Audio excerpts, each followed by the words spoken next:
ముందుగా మనం నూనె వేసుకోవాలండి, మరిగిన నూనె. ఆ నూనెలో చికెన్ వేసుకోవాలండి. ఈ చికెన్ ఎలా ఉందంటే మేము 3 గంటలు మ్యాగ్నేట్ చేసినాం.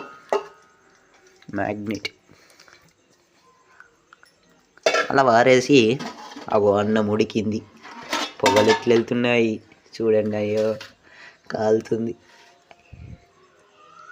అలా మనం భాగాలుగా వేసుకోవాలండి.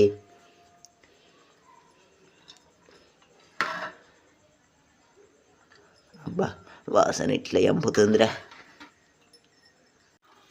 మనం ముందుగా వేయించుకున్న అంటే ఉల్లిగడ్డలు గోలించుకున్నవి వేసుకోవాలండి.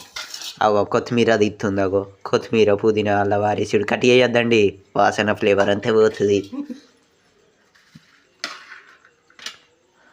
అలా ఉన్న ఫ్లేవర్కి అన్నం